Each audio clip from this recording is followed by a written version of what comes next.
네, 현재 시간 3시 12분 지나고 있습니다. 오늘 기관의 양시장 매수 속에 코스피는 그래도 보합을 유지하고 있고요. 강보합 유지하고 있고 코스닥은 0.59% 상승하고 있습니다. 오전장에 잘 가려다가 갑자기 브레이크가 걸린 증시였기에 이 오늘의 상승을 어떻게 해석해야 될지 많은 분들이 궁금해하실 것 같은데요. 두 분과 이야기 나눠볼게요. 이건희 부장, 이화진 과장 나왔습니다. 어서 오세요. 안녕하세요. 네, 안녕하십니까. 궁금한 건 그래요. 도대체 시장 언제 좋아진대? 시장 왜 이렇게까지 하락하는 거야? 그런 것들이고 만약에 반등한다면 내가 갖고 있는 종목이 오를 수 있을까? 이게 가장 궁금할 것 같아서 저희가 주제를 골라봤어요. 한 면부터 보시죠. 반등 시장에 우리는 어떻게 대응을 해야 될까? 대처 방법에 대해서 두 분의 의견 들어보겠고요. 그리고 요즘 뭐 실적이 자꾸 발표가 되는데 호실적 예상 기업을 눈여겨봐야 될까? 선택해 보겠습니다. 먼저 이 오늘 시장의 반등, 이거 좀 미약한 반등이긴 하지만 간밤에 나스닥이 빠진 걸 본다고 하면은 나름 강한 반등인 것 같기도 한데 어떻게 해석을 해야 되겠습니까, 이거? 물론 오전장은 좋았지만 오후장에 다시 눌리는 흐름이 있는데 네. 결국엔 오늘 밤에 PC 발표가 있고 그 다음 주는 또 BOJ 통화정책위 회의가 있고 그거 이제 FOMC가 있는 만큼 결국 시장은 하루하루 긴장감을 계속 가질 수밖에 없는 상황인데 네. 물론 이제 어제 미국의 이제 GDP 3분기가 굉장히 잘 나왔습니다. 그러다 보니까 뭐 옐런 장관도 미국 경기는 침체가 없다. 이 정도 연착륙 갈 것이니까 우리는 경고하다 얘기를 했습니다. 그러다 보니까 일주일 전에 이제 빌 에크먼이 미국은 경기 침체가 올 것 같으니까 이런 장기물에 대한 채권물을 숏 포지션을 청산을 했던 흐름에서 그때 국채 금리가 크게 빠졌었는데 다시 반등하는 흐름이 나왔다. 그동안 소매 판매 좋았고 고용 지표 좋았고 오늘 PC 가격 지표 사실 파월은 PC 데이터를 굉장히 중요시하기 때문에 오늘 만약 생각보다 PC가 예상치보다 잘 나온다라고 하게 되면 물론 지금은 블랙아웃 기간이니까 FOMC에서 동결은 하겠지만 끝나고 나서 우리나라 미국은 굉장히 경기가 좋기 때문에 지금 상황에서 물가는 올라가고 있고 경제 성장 좋아지고 있다. 실제로 지금 유럽 같은 경우는 물가는 올라가고 있는데 성장은 계속 더디고 있는 상황입니다. 그렇다면 미국 입장에서는 충분히 추후에 금리 인상에 대한 이 멘트 하나만 나오게 되면 또 시장은 그때 우리가 우려했던 부분들이 이제 시장이 계속 하락세가 계속 이어졌던 부분이 있는데 그 멘트에 따라서 분위기는 크게 달라지지 않을까. 그래서 당분간은 그때까지 달라지고 그 다음 주 이제 31일까지 BOJ 통화정책 회의가 있는데 물론 여기서 일본이 YCC 폐기를 한다. 그 금리 마이너스 금리를 폐기를 한다라고 하게 되면 네. 또 분위기가 충분히 좀 달라질 수 있다고 생각하고 있습니다. 지금 우리가 확인해야 될 것들이 많아서 오늘 시장도 계속 오르려다 말고 그랬나 봐요. 그래서 오늘 오전장만 해도 좀 분위기가 괜찮았고 기술적인 반등이 들어온 거다. 그럼 이 반등을 어떻게 해석해야 될까 싶었는데 지금은 반등이라고 말하기도 좀 너무 미미한 숫자이긴 하잖아요. 그렇죠. 부장님은 오늘 반등이 기술적인 반등에 그쳤다라고 그런 평가하세요? 아직은 그렇게 보는 게 맞다라고 보고 있고요. 이제 그 증거를 이제 찾아보면 네, 사실은 증거가 필요하죠. 외국인들이 안 돌아오고 있죠. 오늘은 그나마 기관이 좀 개인 물량 받던데요. 그렇죠. 네. 그리고 지금 여전히 거래 금액도 좀 적은 편이고 또 하나는 이제 수급도 이제 보면 외국인들 선물 수급을 좀 더 보셔야 된다 그랬는데 선물도 굉장히 지금 매도 일색입니다. 그러니까 사실은 이런 부분들은 아직까지는 좋게 보지 않고 있다는 부분이고 여전히 우리나라 환율도 지금 너무 워낙 저평가되어 있는 상황이고 이런 부분들이 계속 이어지기 때문에 그리고 우리나라 수출 데이터도 사실은 지금 별로 안 좋습니다. 아직까지 회복세라고 하지만 일부 섹터를 제외하고는 사실은 지금 전반적으로는 좀 가라앉아 있는 분위기이기 때문에 외국인들이 적극적으로 사기에는 좀 부담스러운 지표들을 좀 갖고 있고요. 또 하나 이제 오늘은 이제 나스닥 선물이 이제 어떻게 보면 나스닥 이제 미국 시장이 끝나고 나서 네. 이제 장 시간에서 굉장히 종목들이 올라오면서 나스닥이 반등을 했죠. 나스닥 선물이 반등하면서 올라온 거라고 보시면 되고 우리나라 또 빠질 때 또 과하게 빠졌기 때문에 일정 부분 이제 또 PBR 얘기도 계속 나오고 있죠 지금. 맞아요. 예, 0.8배. 0.8배 수준까지 내려왔다. 밑으로 내려왔다. 이제 계산하기에 따라 다르긴 한데 네. 그렇게 됐다라고 하면 결국에는 이제 좀 어느 정도 저가 매수세가 나오지 않겠냐라고 지금 생각을 하는 거고 심리적인 저항이 이제 이루어졌던 2,300을 일시적으로 붕괴했다가 또 다시 또 회복했다가 근데 지금 보면 되게 의미가 없죠. 사실 지금은 밑으로 항상 보면 빠질 때는 올라갈 때도 그렇고 빠질 때도 그렇고 오버슈팅이 한 번씩 나오게 돼 있습니다. 예, 근데 그 오버슈팅이 아직은 나온 것 같지 않고 네. 그래서 추가적인 하락이 아까 이제 이화진 과장 얘기한 것처럼 여러 이제 이슈들을 통해서 한 번 정도 뭐 충격은 더 줄 수도 있다라고 보시고 대응을 하시는 게 지금은 좀 좋지 않겠나 생각하고 있습니다. 아, 반등이 기술적일 수 있고 여기서 추가적으로 여러 뭐 경제 지표라든가 이슈로 인해서 충분히 하락할 수 있다라는 걸 감안해야 된다. 그럼 그냥 쉽게 말해서 지금 반등 시에는 같이 동참하기보다는 오히려 반등 시 현금을 확보하는 게 올바른 전략인 건가요? 충분히 현금을 확보하는 것도 중요하긴 한데 네. 그래도 시장이 만약에 불확실성이 끝나고 어느 정도 시장이 선방됐다라고 하게 되면은 그 중에서 어떤 섹터가 빠르게 반등을 할 것인가라고 했을 때는 저는 이제 2차 전지보다는 반도체를 좀 생각을 하고 있습니다. 물론 현대차는 실적이 잘 나오긴 했지만은 결국에는 어제 콩쿠르에서도 얘기했다시피 네. 전기차 수요 부진은 현대차도 입장한 상황이고 결국 시장 자체는 그냥 2025, 26년 이후를 보자.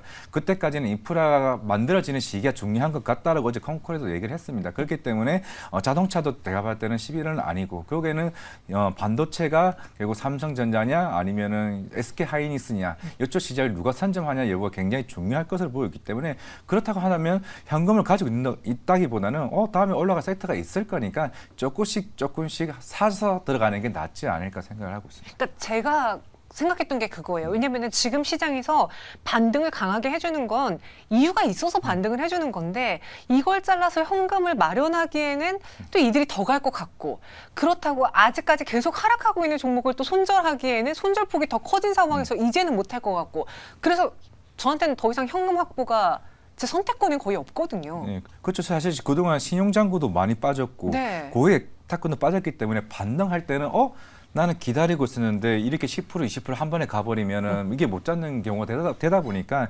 굳이 그럴 바에는 그냥 조금씩 이 섹터만큼은 나중에 빨리 올라갈 것 같아 있으면은 내가 어느 정도 마이너스 10%는 어느 정도 생각을 하고 들어가고 이미 이쪽에 들어가 있는 게 낫지 않을까라는 생각을 하고 있기 때문에 굳이 현금 확보보다는 가지고 있는 보유 섹터에 대해서 믿음을 좀 갖는 게 낫지 않을까 생각을 하고 있습니다. 보유 섹터, 특히 그 중에서 반도체 섹터에 대해서는 기대를 건다라고 했고 오늘 보니까 그 키옥시아 합병 무산 이야기가 있던데 SK하이닉스가 반대한다라고 했잖아요. 그래서 그렇게 된 건가요? 그걸로 인해서 국내 기업들에 뭐 미치는 영향, 여파 이런 것도 좀 챙겨봐야 되는지요?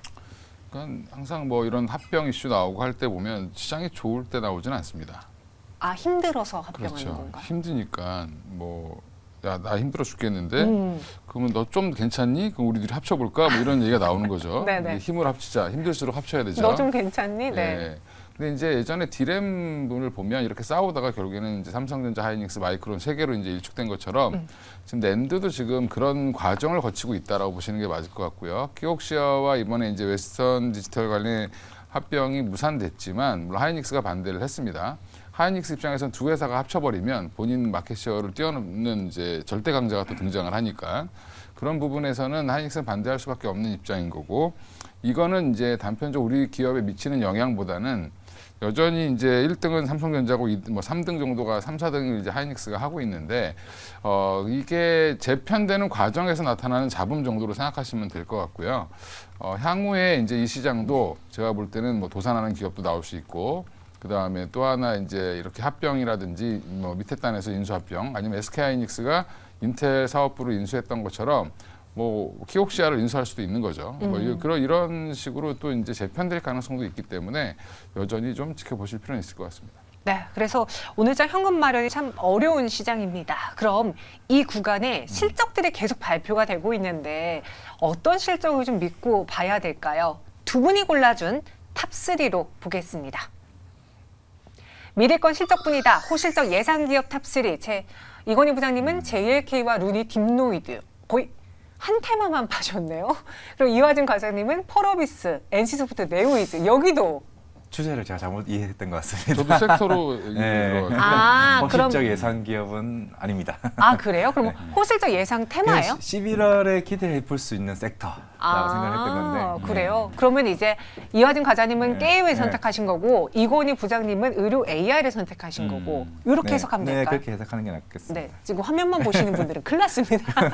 네, 저 깜짝 들으셔야 돼요. 놀랐습니다. 네. 그럼 우리 이건희 부장님 골라주신 세 가지 종목이 다 의료 AI고 이게 보니까 기사가 효과가 나왔습니다. 네. 이제 건강보험에 처음으로 적용이 된다면서요.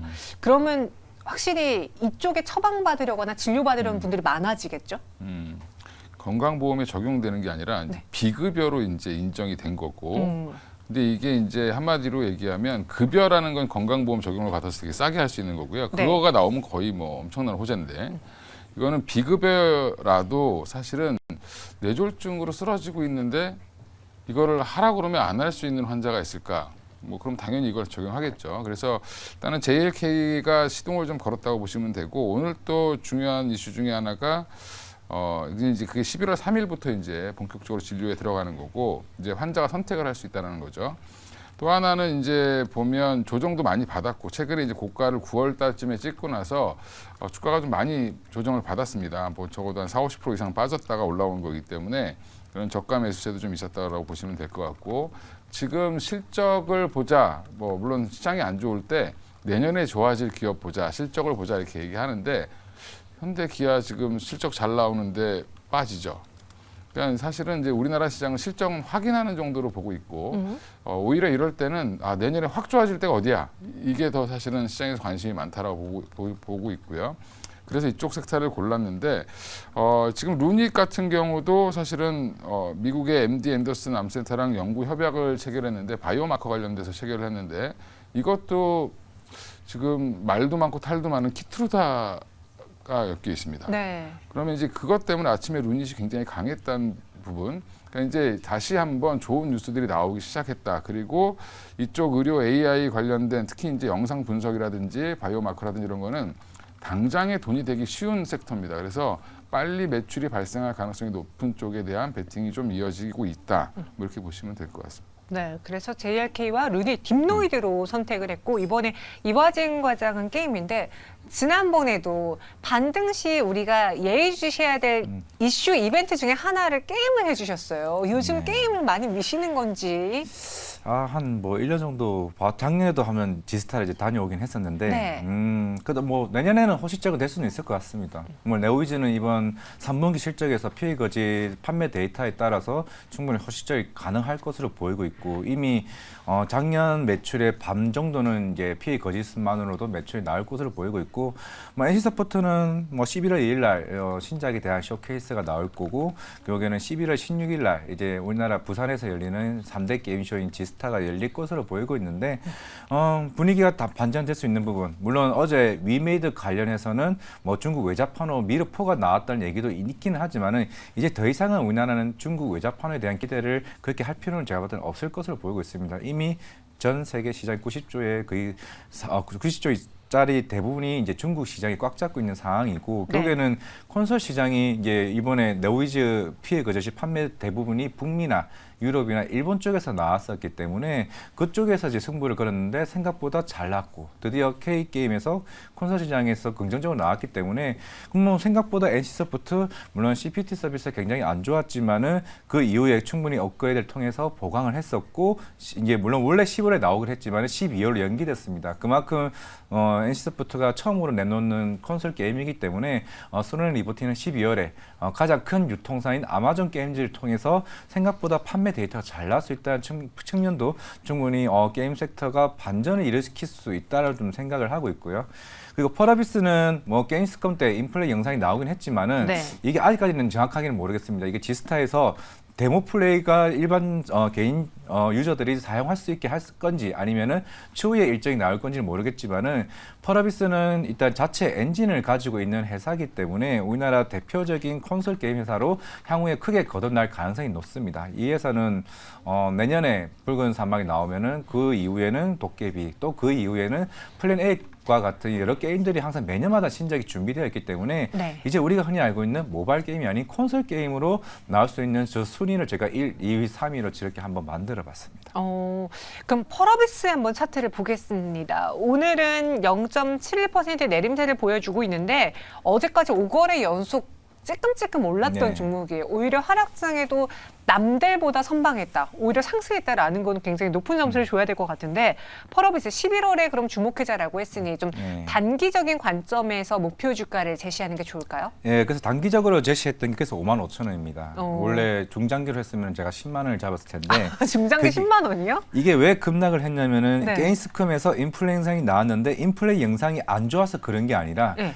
신작에 대한 연기에 대한 이게 루머가 돌아가지고 주가가 아. 한번 빠졌습니다. 또 연기야? 이게 왜냐하면 2021년부터 계속 얘기가 나왔던 부분인데 이제 2023년이 끝나가는 마당에 또 연기야? 라는 얘기가 나오다 보니까 시장에서 이제 그렇게 흐름이 나고 저거는 차트가 다른 건데 그죠. 저거 예, 펄어비스 죄송합니다. 차트 아닌 거 펄어비스 누가 봐도 아닙니다. 알 것 같아서요. 네.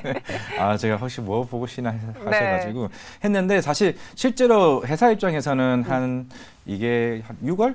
내년 한 6월쯤으로 좀 시장에서는 바라보고 있습니다. 제가 네. 이걸 지우고 다시 지금 네. HTS가 좀 이상하긴 한데 일단 한 6월쯤에 예상을 하고 있고 시장에서는 내년 한 여름쯤으로 보고 있는데 결국에는 사실 이런 고퀄리티에 대한 게임 자체가 사실 시장에서는 조금은 이제 연기에 대한 이슈가 굉장히 많습니다. 그런 부분을 조금 염두에 둘 필요가 있기 때문에 충분히 그걸 제외한다라고 하게 되면은 결국에는 새로운 데모 플레이가 언제 열리느냐가 새로운 상승 포인트가 되지 않을까 생각을 하고 있기 때문에 충분히 55,000원까지는 단기적으로 충분히 움직일 수 있지 않을까 생각하고 있습니다. 네, 펄어비스 목표 주가는 55,000원, 손절 가격은 4만 원 제시해 드렸고요. 이번에는 JLK 또 탑픽으로 나왔으니까 체크해 볼게요. 11월에 이제 이슈까지 더해지면서 오늘 4거래 연속 상승을 했고 특히나 14% 넘는 상승으로 오늘장 마감 준비하고 있거든요. JLK의 가격 전략은요? 일단 쪽은 뭐 기대하고 있는 게 많은데 뭐 그건 이제 차치하고 뭐 미국 FDA 승인 뭐 이런 것들은 차치하고요. 이제 당장은 우리나라에 깔려 있는 200여 개 병원들에서 환자가 오면 바로 적용할 수 있게 지금 다 프로그램이 깔려 있습니다. 이제 그래서 매출이 바로 발생할 수 있다라는 그런 기대감 때문에 다시 올라오고 있다. 그리고 고점 대비 좀 많이 빠졌었기 때문에 좀 강하게 반등을 하고 있는 거고요. 목표가는 단기적으로 한 4만 원 정도 이제 전 고점 부근까지는 한번 가지 않겠나 생각하고 있고 손절가는 17,000원으로 말씀드리겠습니다. 네, 손절 가격은 17,000원 목표 주가 4만 원 제시해 드렸습니다. 현재 동시효과 구간에서 코스피는 보합으로 마감할 것 같습니다. 말씀드린 것처럼 오늘 외국인의 수급이 들어오지 못하고 있는 게 코스피의 상승 탄력을 좀 저지하는 요인이었고요. 코스닥은 기관이 그래도 개인의 매도 물량을 받아주고 있긴 하지만 0.5%의 상승 마감에 그칠 것으로 풀이됩니다. 747.72포인트가량 지나고 있고요. 오늘 시장에서는 자동차 부품주들 또 의료 AI주들이 강했고 그와 달리 LG생활건강을 포함한 화장품주들은 좀 다소 부진했습니다. 여기 더불어서 2차 전지주들의 경우에도 몇몇 종목들은 반등이 나왔지만 좀 아쉬운 흐름 보여주면서 지수 상승 제한적이었고요. 마감 동시효과 함께 하셨습니다.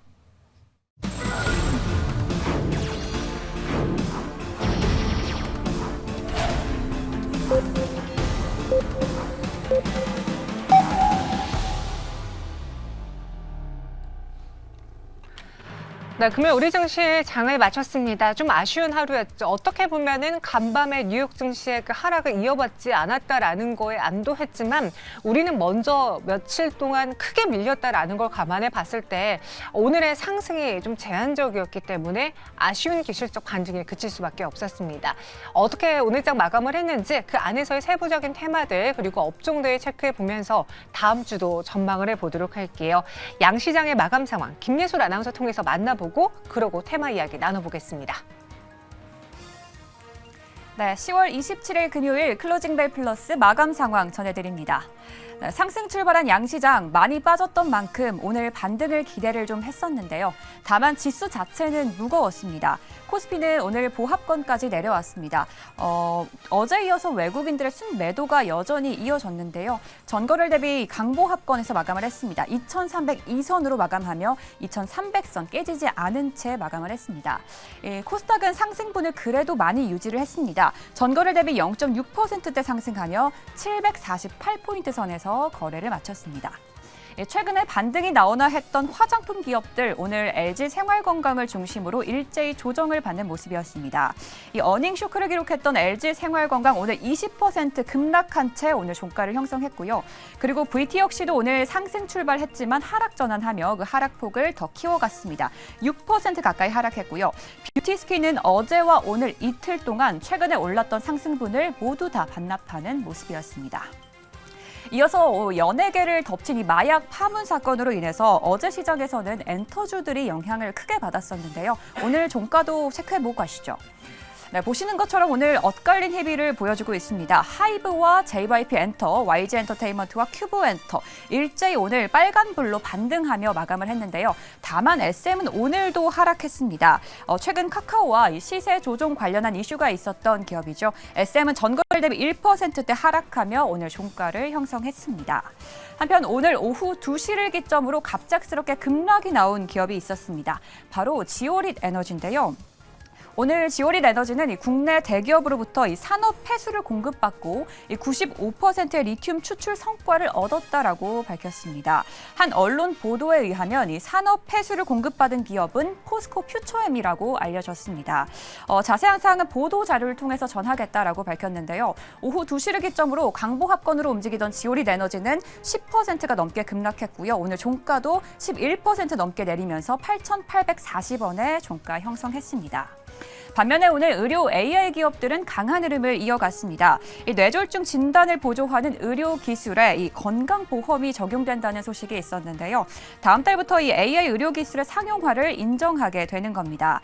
이런 소식에 오늘 관련 기업들 일제히 강세를 보였습니다. JRK가 15% 넘게 뛰어 올랐고요. 딥노이드와 코라이소프트, 뷰노와 지니너스까지 일제히 빨간불로 마감을 했습니다. 그리고 오늘 미래 교육을 위해서 3년간 대규모 투자를 하겠다라는 소식에 교육 관련주도 일제히 강세를 보였습니다. 메가MD 16% 넘게 뛰어 올랐고요. 나머지 기업들은 상승분을 모두 다 반납하면서 오늘 보합권 1%대 그리고 YBM넷은 보합권까지 내려왔고요. 메가스터디 교육도 2%대 강세로 마감했습니다. 그리고 개별 기업들도 하나씩 체크해보고 가겠습니다. 오늘 제약바이오 기업 NK맥스가 알츠하이머 일상에 성공했다라는 소식이 전해졌습니다. 환자의 90%에서 치료 효과를 확인했다라는 소식이었는데요. 이러한 소식에 오늘 시장에서 급등세를 보였습니다. 종가도 18% 넘게 뛰어오르며 13,000원에 종가 형성했습니다. 그리고 오늘 코스닥 시장에 상장한 기업이 있었죠. 퀄리타스 반도체입니다. 이 반도체 IP를 개발하는 기업인데요. 오늘 시장에서 이 공모가 대비해서 80%가 넘게 뛰어오르기도 했습니다. 다만 지수의 하방 압력을 피하지 못하고 21% 넘게 상승하며 2650원에 종가 형성했습니다. 오늘 시장 이렇게 큰 반등은 아니었지만 그래도 시장이 버텨주며 이번 주를 마무리했습니다. 정말 쉽지 않은 이번 주 시장이었습니다. 과연 시장은 언제쯤 제대로 반등을 할 수 있을지 걱정 많으실 텐데요. 클로징 벨 플러스 통해서 이번 주 시장 정리해보고 또 다음 주의 대응 전략도 함께 세워보시죠. 네, 오늘 장 마감 전해 듣고 왔습니다. 말씀드린 것처럼 기술적인 반등에 좀 그친 하루였는데요. 일단 수급과 차트 분석 간단하게 정리하고 그 안에서의 특징주 다뤄볼까요? 네, 일단은 오늘도 코스피는 외국인 매도세가 계속 지속적으로 흐름이 나오고는 있습니다. 결국에는 그동안 이제 뭐 미국의 금리가 계속 이제 올라가다 보니까 이제 우리나라 이제 금리보다 그게 계속 2% 차이가 계속 유지되는 상황이 되고 있고, 만약에 다음 주에 이제 BOJ 통화정책 회의를 통해 가지고 엔화 강세가 지속된다. 지금 한 달러당 거의 한 150엔이 지금 돌파가 된 상황이기 때문에 그만큼 엔화가 더 강세가 된다. 그만큼 또 외국인의 수급은 일본 엔화 쪽으로 좀 움직일 가능성이 좀 지속적이지 않을까. 그러면서 그런 모든 예측들이 외국인 매도세가 더 강한 흐름이 나오지 않았나 좀 생각을 하고 있습니다. 물론 거의 몇 달 동안 계속 꾸준히 외국인들은 2차 전지를 매도세를 했었는데, 그러면서 오늘 처음으로 좀 이제 외국인이 좀 2차 전지가 좀 반등하는 흐름이 나왔습니다. 지난주에도 제가 코스피는 대략 한 2,300대까지는 좀 추가 하락은 나올 수 있다라 좀 생각을 하고 있었는데, 그게 한 2,350 지지를 이제 압박을 했었는데 그게 좀 무너졌습니다. 결국에는 그 다음 마지막 지지선이 2,180인데 최근에 뭐 교보증권 리서치 센터장님께서도 이제 2,000까지 좀 열어놔야 된다라고 얘기를 했던 만큼 그만큼 시장에 대한 불안 요소가 굉장히 또 많습니다. 앞에 얘기했던 PC 말고 BOJ 통화 정책 말고 결국에는 11월 17일 날 이제 그 최근에 그런 셧다운 관련된 연장 이슈도 또 남아 있기 때문에 그런 부분까지 간다라고 하게 되면은 그만큼 시장에서 자꾸 하방 압력을 누를 만한 이런 요소들이 굉장히 좀 많지 않나라고 하고 있기 때문에 향후에 좀 코스피에 대한 하방 압력, 물론 신용 잔고도 많이 줄어들었고 반대 매매 물량도 서서히 많이 줄어들었기 때문에 반등의 자리는 언제든지 나올 수는 있지만은 11월 중순까지는 쉽지 않은 장세는 계속 유지될 수 있지 않을까 생각을 하고 있습니다. 네. 정말 멀미나는 롤러코스터 장세인데 그래도 오늘 다행인 건 2차 전지주들의 반등이 나왔어요. 그리고 그 투자 소식 덕인지 모르겠는데 2차 전지 공급망 강화에 13조 원 이상 투자 계획이 발표가 됐고요. 오늘 에코프로 BM 포함해서 뭐 LNF 몇몇 2차 전지주들의 상승 반등이 나와줬습니다. 이것에 대해서 좀 분석을 해보자면은 어떻게 볼 수 있을까요, 이번 뉴스? 예. 그 뉴스는 별 상관이 없는 것 같고요. 그래요? 일단 그 내용을 보면 13조 이제 기자분들이 너무 자극적으로 기사를 쓴다. 13조 투자 계획이 되어 있는 거는 국내에 이제 공장을 짓는 거 총 그러니까 합을 더해 보면 LG 에너지솔루션, SK온, 뭐 삼성 SDI 관련된 부품주들 다 투자하는 금액을 더해 보니 한 13조 된다. 정부는 돈을 대는 게 없습니다. 정부는 그냥 세제를 지원해주고 규제를 완화해주고 뭐 인프라를 구축하는데 좀 도와주겠다. 이 정도이기 때문에 최근에 정부 정책들이 발표되는 거 보면 예산이 뒷받침되지 않는 정책들이 많기 때문에 좀 잘 보셔야 되고요. 이것도 마치 사실은 정부가 지원하는 것처럼 나오지만 정부는 그냥 현장의 목소리를 듣겠다. 이 정도고요. 지금 이 뉴스 때문에 올라갔다기보다는 사실은 지금 외국인들이 그동안 에코프로를 비롯해서 같은 종목들에 대한 공매도가 굉장히 많았습니다. 근데 어제부터 환매수가 조금씩 들어오고 있다라고 보고 있고요. 그건 무슨 말이냐면 매도를 쳐놓은 거에 대한 어떻게 보면 차익 실현, 그래서 일부 차익 실현들이 들어오면서 좀 반등이 좀 나오고 있고 기술적으로 반등을 한 번씩 할 자리에서 반등을 하고 있는 거기 때문에 네. 이게 추세적인 반전이 나오기에는 아직까지 조금 더 지켜보실 필요가 있다라고 보고 있고요. 예를 들어서 이제 오늘 제일 강했던 포스코 DX 같은 경우가 그나마 좀 최근에 보면 가장 강한 흐름을 보이고 있습니다. 생각보다 다른 종목에 비해서는 하락폭도 크지 않았는데 오늘 또 한 8% 정도 반등이 나왔죠.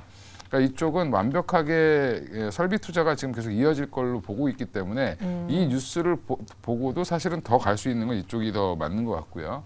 근데 나머지 이제 원자재 땅이라든지 이쪽은 여전히 좀 확인해 봐야 될 그 상황들이 많기 때문에 네. 오늘 반등했다고 해서 이제 바닥이야라고 생각하시면 안 되고 바닥은 지나야 알 수 있습니다. 그래서 지금은 오늘 좀 의미 없는 반등이었다라고 보고 있습니다. 네. 또 이거 네거티브 2차 전지라고 불명 붙을 것 같은데 뭐 솔직하게 개인적인 분석이니까요. 그렇죠? 뭐 이미 찍혀가지고 그래서 뭐 그렇게 가기로 하겠습니다. 알겠습니다. 좋아질 때 또 좋아진다고 얘기하고. 네네. 지금은 그때는 조금, 우리 빵빠레 올리자고요. 그죠? 네. 지금은 좀 심리적으로 조심해야 되는 시기다라고 보고 있는 거죠. 근데 저는 좀 그 와중에 사마알루미늄의 주가가 눈에 띄더라고요. 사실 사마알루미늄이 완전히 2차 전지주다라고 말하긴 그런데 2차 전지 소재, 그 알루미늄 박으로 인해서 탈바꿈한 건 맞잖아요. 그리고 맞습니다. 최근에 주가도 다른 2차 전지들과 달리 전고점 대비 내려온 상태에서 그거를 다시 되돌리는 흐름이 나와줬고 오늘 장도 지금 급등이 나왔습니다. 사마알루미늄은 다른 2차 전지 소재랑 다른 무언가가 있어서입니까? 왜 이렇게 잘 가죠? 글쎄요. 일단은 뭐 아변 사업을 네. 하면서 이제 2차 전지 수혜제로 뭐 계속 사마알루미늄 계속 얘기가 나오긴 했던 걸로 기억을 하고 있고 이것도 제가 알기로 이건희 부장님 굉장히 추천을 많이 했던 걸로 기억을 하고 있는데 일단은 근데 사실 그런 2차 전지 업황 자체가 사실 지금 계속 안 좋다로 생각을 하고 있는 상황이고 물론 조금은 시간은 필요할 것으로 보이고 있습니다. 실적도 사실 금방 살짝 보긴 했지만은 크게 개선될 여지는 아직은 조금 부족하다라고 생각을 하고 있기 때문에 물론 오늘 좀 2차 전지가 동반 좀 반등이 나왔다는 측면에서 그동안 6거래 연속으로 지금 하락을 하다가 좀 한번 일시적 반등이 나온 흐름이 아닌가 좀 생각하고 있습니다. 그래서 이제 사마알루미늄은 상대적으로 강했다. 오늘 확실히 좀 하락을 좀 끊어내려고 하는 움직임 속에 장대 양봉이 나와줬고요. 무려 2, 4, 6, 17거래일 만에 네, 반등에 7거래. 성공을 했습니다. 이번에는 에코플라스틱 볼게요. 오늘 상한가 마감을 했고 사실 에코플라스틱이 그래서 뭔가 좀 대단한 실적이 나왔나라고 했는데 3분기 실적 비성수기임에도 불구하고 좋을 거다. 4분기는 성수교과까지 더해질 거다라는 이야기가 나오면서 단숨에 상한가에 갔어요. 네. 좀 이유 있는 상승으로 보시는지 에코플라스틱에 대한 추가 의견 그리고 또 자동차 부품주에 대한 이번 3분기 대응 어떻게 하는 게 좋을지 궁금하네요.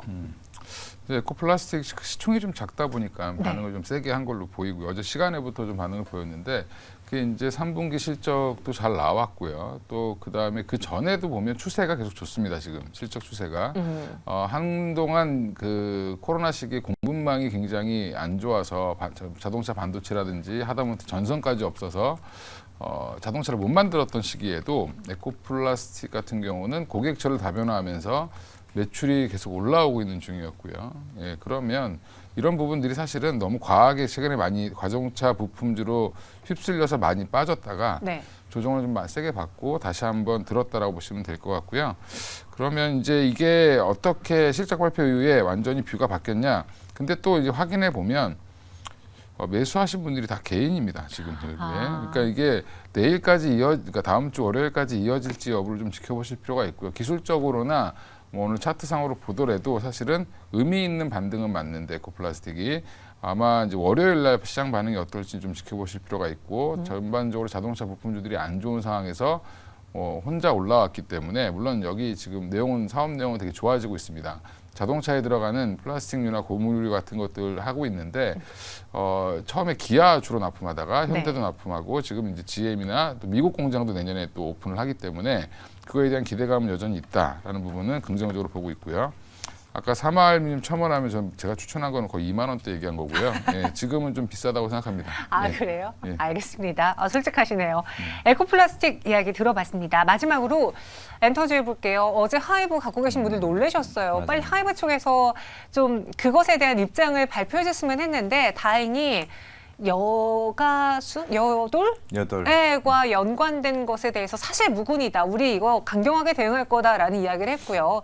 또 오늘 엔터주들의 반등이 나와줬습니다. 불안하긴 한데 무언가 좀 기사가 나오기 전까지는 그래도 괜히 흔들리지 말고 쭉 홀딩하는 게 좋을까요? 네, 뭐 결국 4분기는 항상 12월, 11월 콘서트가 항상 많은 부분을 좀 차지하고 있는 4분기이기 때문에 네. 그만큼 신인 아티스트 컴백도 계속 꾸준히 좀 나오고 있고 그만큼 멀티 랩을 통해 가지고 아티스트들이 훨씬 더 많아질 수 있는 하이브가 좀 뭐 탑픽이 될 수밖에 없는 상황이라 좀 생각을 하고 있습니다. 결국에는 SM이나 YG나 특히 YG 같은 경우는 아직까지는 그런 아티스트에 대한 복귀에 대한 얘기가 물론 베이비몬스터가 다음 달쯤에는 꼭 복귀한다고 얘기는 하고 데뷔를 한다고 얘기는 하고는 있지만은 네. 결국에는 하이브 자체는 르세라핌 아니면 뉴진스 정말 다양한 아티스트를 가지고 있기 때문에 그만큼 매출 성장이 빠르게 지금 올라가고 있다고 생각을 하고 있습니다. 문제는 항상 이런 미디어도 마찬가지고 콘텐츠의 중앙이나 특히 이성균 이런 이슈를 통해 가지고 많은 예화 제작들이 무산이 될 수 있다는 측면이 굉장히 비용 부담이 될 수 있다는 측면이기 때문에 그런 불확실성한 리스크가 어떻게 이번 참에 외국인들에 대한 눈높이를 굉장히 낮춰버릴 수도 있다고 좀 생각을 하고 있습니다. 하지만은 결국 실적으로 이거를 뒤집어 줘야 된다라고 좀 생각을 하고 있기 때문에 이번 3분기 실적 아니면 4분기에 대한 컨센에 대한 희망 가이던스 자체가 뒤바뀐다고 하게 되면은 충분히 반등 자리는 나올 수 있지 않을까 생각을 하고 있기 때문에 결국에는 이제 모든 엔터 사이에서도 이제 결국에는 격차가 충분히 벌어질 수 있다고 생각을 하고 있습니다. SN 3.0 이 멀티랩을 통해 가지고 드디어 SN도 앨범 발매나 이런 신 아티스트에 대한 데뷔들이 본격적으로 나와줘야 좀 분위기는 다 바뀌지 않을까 생각하고 있습니다. 네. 4분기 또 성수기고 콘서트가 많으니까 그때의 상승을 기다려 보자라고 정리해 드렸습니다. 마지막으로 다음 주 시장 우리 어떻게 준비해야 될지 눈여겨봐야 될 포인트 이건희 과장님 이야기로 마무리해 볼게요. 네, 다시 과장이 돼서 부장님. 예, 네, 이건희 부장님. 기쁩니다. 어려진 것 같아서. 예민하셔요. 네. 네, 일단 이제 이번 주는 사실은 오늘 장 반등이 나오면서 좀 기대를 하시고 그나마 조금 금요일 날 이러니까 심적으로 기분은 좋은데 아직은 좀 더 지켜보신 오늘장 평가는 그냥 조금 더 아직까지는 불안하다. 네, 이렇게 보시면 될 것 같고 다음 주에는 여전히 외국인들의 수급 보셔야 되고요. 그다음에 지금은 주요 지표들 여러 가지를 봐야 되지만 사실은 중동이 어떻게 되고 있는지 뉴스 안 보시면 유가만 보시면 되고요. 유가가 오르면 뭐 그쪽이 좀 불안하구나. 유가가 다시 좀 안정되면 그쪽이 빠지겠구나 생각하시면 되기 때문에 채권 금리랑 이제 외국인들의 수급을 좀 보시는 게 가장 핵심이다. 뭐 주말 사이에 또 지금 이스라엘이 가자 지구를 또 뭐 폭격했다는 얘기가 또 나와서 네. 뭐 일부 지상고도 좀 들어갔다는 얘기가 나와서 이것도 확인해 봐야 되겠지만 주말에 또 그 뉴스가 이제 확산되거나 좀 더 안 좋게 가면 또 한 번의 또 흔들림이 있을 수 있으니까 가끔 뉴스 보시면서 대응을 좀 하셔야 될 것 같습니다. 네, 알겠습니다. 채권 금리와 외국인의 수급 주목해보자라고 정리했습니다. 잠시 수상한 종목 시간에는 오늘 실적 나온 종목들 뭐 삼성 SDI, LG생활건강 뭐 여러 가지 종목들 볼 테니까요. 끝까지 채널 고정해 주시고요. 두 분은 여기서 인사드리도록 하겠습니다. 이 부장님, 이 과장님 안녕히 가세요. 고맙습니다. 네, 감사합니다.